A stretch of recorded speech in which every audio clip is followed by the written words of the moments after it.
అప్పుడే మీ జీతాలు ఉంటాయి, లేకపోతే మీ జీతాలు ఉండవు అన్నాడమ్మా మంగాదేవి తండ్రి.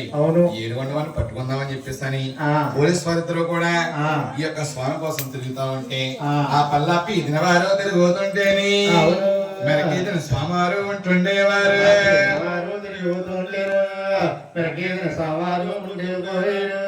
భగవంతుడు అంటున్నారు మారిపోయారు, ఇదిగో దేవుడు అంటున్నారు అదిగో స్వామి అంటున్నారు దొరకట్లేదు స్వామి, ఇదిగో ఏడుగొండవారు అంటున్నారు దొరకట్లేదు స్వామి. ఈ స్వామి ఏంటి ఇటువంటి గోడకని అడ్డొచ్చిందనుకో దేవుడు గుమ్మం అయిపోతుంది. ఈ బట్టలు ఇద్దరికి కూడా ఆ గోడ దగ్గర పడిపోతున్నారు. అది కూడా దేవుడు అంటున్నారు, ఇదిగో ఎక్కడ అంటున్నారు మాయమైపోతున్నారు. ఈ పోలీస్ పద్ధతిని కూడా ఈ భగవంతుడు 30 దెబ్బలు పెట్టి 3 చెరువులు లాగించాడు. ఎప్పుడైనా సరే ఆపద వస్తేనే దేవుడు కనిపిస్తాడు మనకి, గొప్ప తగిలితేనే నిప్పుతో వస్తుంది. ఈ యొక్క బట్టలు ఇద్దరు అనుకుంటున్నారు ఒరే మన వేసిన ఢాకాలకి ఏడుగొండవారు నరుడు అయితే మరి ఇప్పటికే దొరకాలి. ఆయన నరుడు కాదు, నారాయణమూర్తి. భగవంతునికి భక్తే ధనము బలము ఏమీ చెయ్యవు. అలాగని పూర్వజ్ఞానం తెలుసుకున్న పోలీశ్వరమ్మ కాళ్ళు చేతులు కడుక్కుని భగవంతున్నే ప్రార్థిస్తున్నారు. ఏమనా దొరకావా దొరకావా ఓ పెళ్లి కొడక, ఇక నువ్వు దొరకకపోతే మహానుభవ.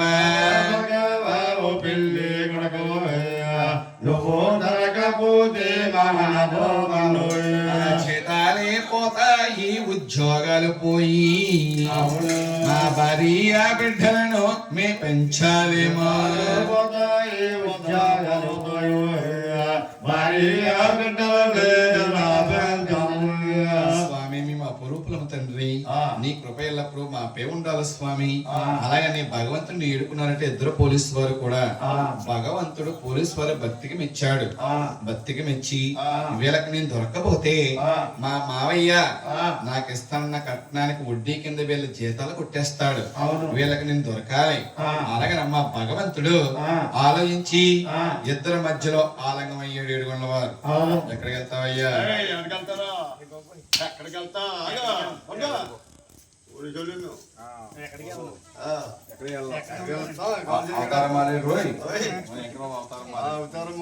ఎక్కడికి వెళ్తావయ్యా?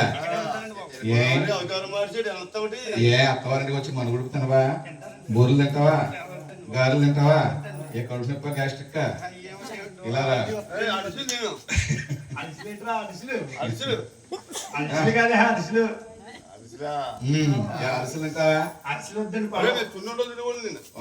అంతకదా పెట్టుకోను ఇలా రా. ఒరే బాబు ఏమి తిన్నంటున్నావు, ఏమి పడదంటున్నావు, గ్యాస్ట్రిక్ అంటున్నావు. ఓ పని 4 లెంపకాయలు తిను. మంచివాడు ఆయన.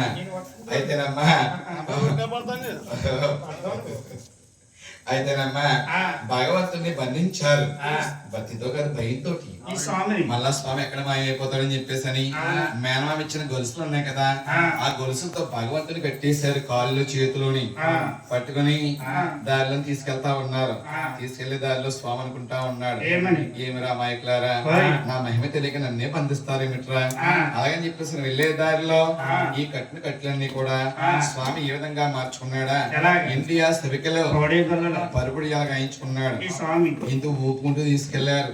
ఇదిగోండి మీరు అడిగారని చెప్పేసి అని అత్తవారి దగ్గర అప్పచెప్పారమ్మా భగవంతుడిని. అత్తవారి దగ్గర భగవంతుడికి చెల్లించే నైవేద్యం అంతా కూడా ఏర్పాటు ఏ విధంగా ఉందా? అల్లాల వెళ్ళాలు, పొట్టేడు చెరుకులు, నెరకేడు చెరుకులు, కాసి రేగిడి పళ్ళు, ముంత మామిడి పళ్ళు, ఎల్లావు నేతులు, పుల్లావు నేతులు, మైలావు నేతులు, కర్రావు నేతులు, ఇవన్నీ కాకుండా స్వామి కొండ మీద కొండ, కొండ మీద కొండ, కొండ మీద కొండ, 7వ కొండ పైనేమో మధ్య కొండలో చేయి పెట్టేమనుకో పైపుల నీళ్ళ చల్లగా ఉండాలి.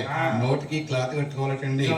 నోటి ఆవిరికాయలు తగిలిందనుకో స్వామి నైవేద్యం పాడైపోతుంది అంటే దీంట్లో కొంతమంది చూడవచ్చు, మేము ఇలా చూసామని అనుకోవచ్చు. అయితే ఆయన ఈ 7 కొండలోనే పూర్వం సినిమా తీశారు. ఎన్టీ రామారావు గారు నటించారు. చూశారు. ఆ సినిమాని ఏమన్నారా, ఏడుకొండల స్వామి వారి వైభవం అన్నారటండి. ఆ సినిమాలో నంబులు స్వామివారు చెల్లించే నైవేద్య ఘట్టాన్ని చిత్రీకరించారు ఏడుకొండలలో.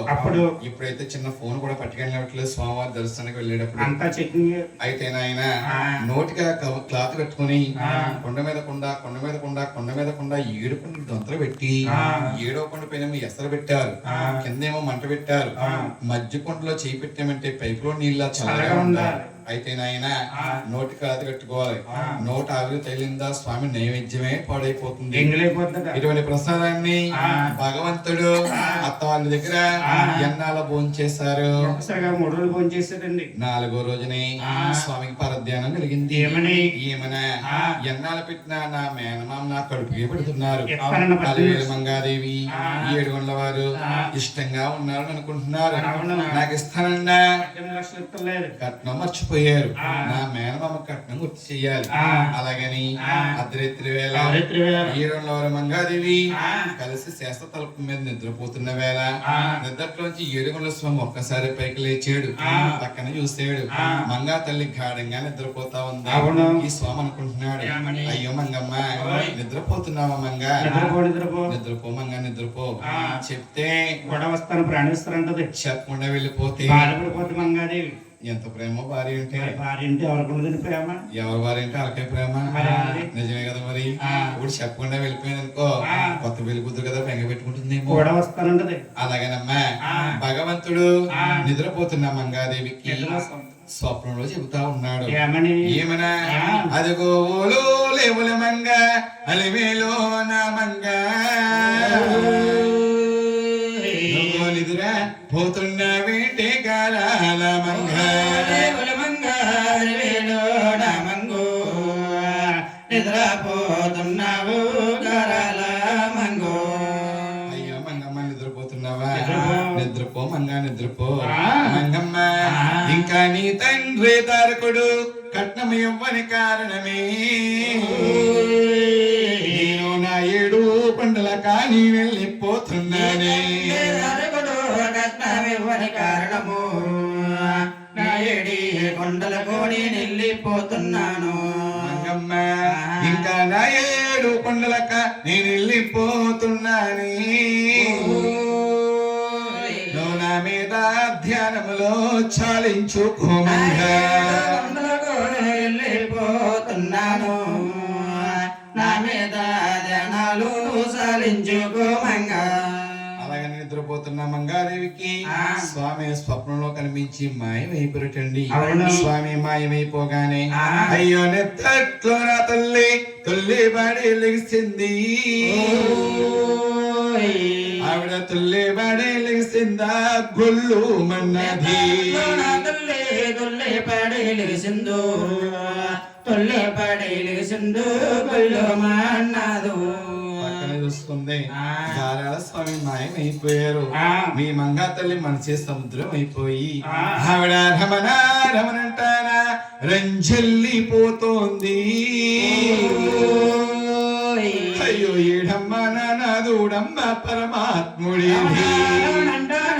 రంజల్లిపోతుందో ఏడమ్మ నాదూడమ్మ పరమాత్ముడేడు. శ్రీనివాస నా తల్లి తండ్రి రాజులు నీకు కట్నం ఇవ్వకపోతే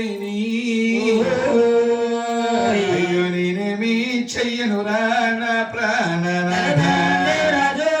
కట్నం ఇవ్వకపోతే నేనేమి చెయ్యను రా నా ప్రాణనాథు.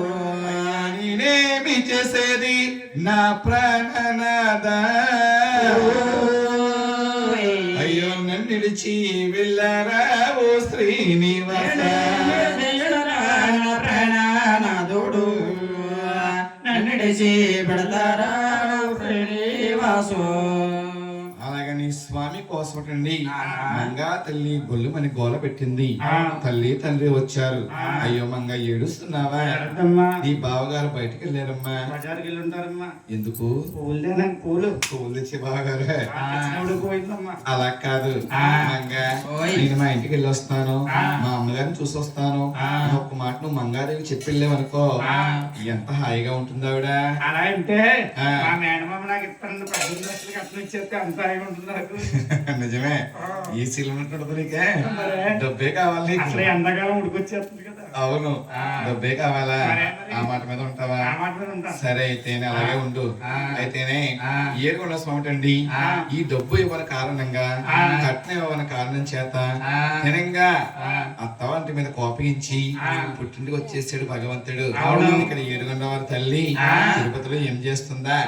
చుక్క పొడిసిన 3 గడియలకి సూర్య నమస్కారం చేసుకుంటా ఉంటుంది.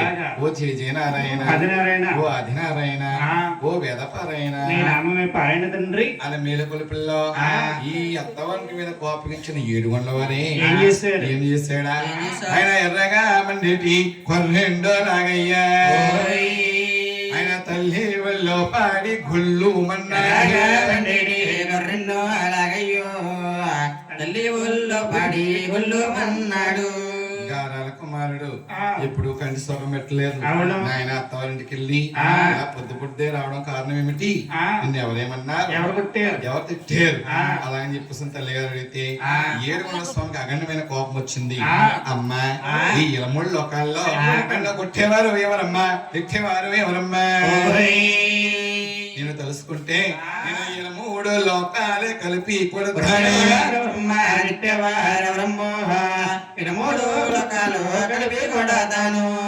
శ్రీనివాస, భగవంతుడు వాడవని నాకు తెలుసు.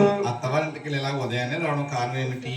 నాయన నా కోడలు మంగ ఎదురా అని తల్లి గారు అడిగితే ఈ స్వామి అత్తవారింటి మీద కట్నం అన్న కారణం చేత తల్లి గారికి లేనిపోని మాటలు చెబుతా ఉన్నాడు. అమ్మా, నేను అత్తవారి ఇంటికి అల్లుడని వెళితేనే నాకేమో అత్తింటి వారు వారే నన్ను ఆలన చేయలేదు, ఈ ఆలన చేస్తే